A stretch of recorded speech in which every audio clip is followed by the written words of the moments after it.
Um, Before we dive in, here's a friendly reminder to subscribe to the channel and hit that like button. It helps more people join our anime adventures. Uh, have you ever wondered what Hayao Miyazaki was up to before the world fell in love with Spirited Away and Totoro? And believe it or not, even legends start small. And Miyazaki's story begins long before Studio Ghibli became a household name.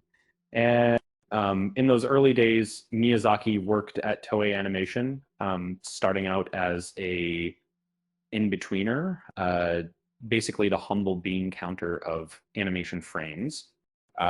It didn't take him long to realize that he wanted something more, and he soon teamed up with a kindred spirit, Isao Takahata. Um, their partnership went from friendly sketches in the break room to one of anime's most influential collaborations.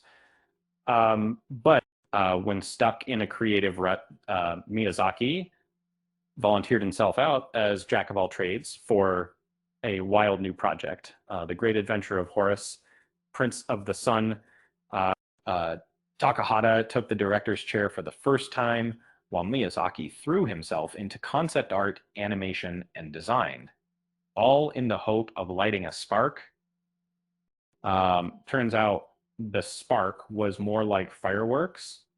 And while critics and audiences both were charmed by this bold new anime, Mark Schilling, an American critic living in Tokyo, even said Horace was the first Japanese studio film to eclipse Disney's own Jungle Book, which released the year before. Not bad for anime's new kids on the block.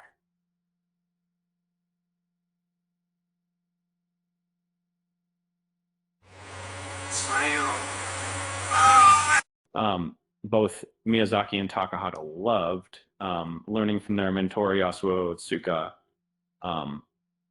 whose approach left a mark on their own styles.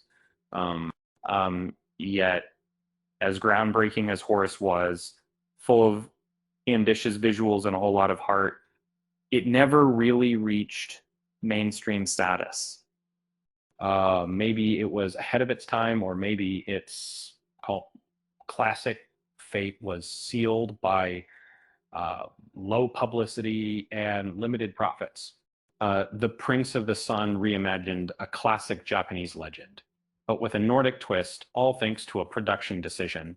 Fueled by the era's tricky politics, visually, it's bursting with energy, dynamic action scenes, and new animation techniques were practically leaping off the screen. And even as a rookie, Miyazaki flexed his muscles with thrilling sequences and rich backgrounds. These flashes of brilliance would later become the hallmarks of his Ghibli masterpieces. Working closely with Takahata, they filled the story with layers of political intrigue and deeply developed characters. A combination that anime fans still cheer for today.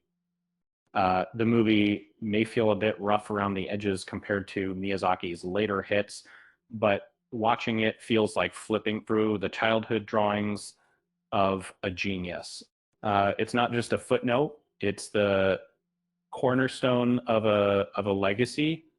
It's if you ever spot The Great Adventure of Horace, Prince of the Sun, on a streaming service, or rumor has it, on Screen Picks via Apple TV, give it a shot and see where it all began. And if you're wondering, there aren't any soot sprites in this one, but there are plenty of wolves, epic showdowns, and enough heart to make even Totoro jealous. Why did the animator cross the frame? To get to the other slide, of course. With that said, thanks for watching, and until next time, Vexel.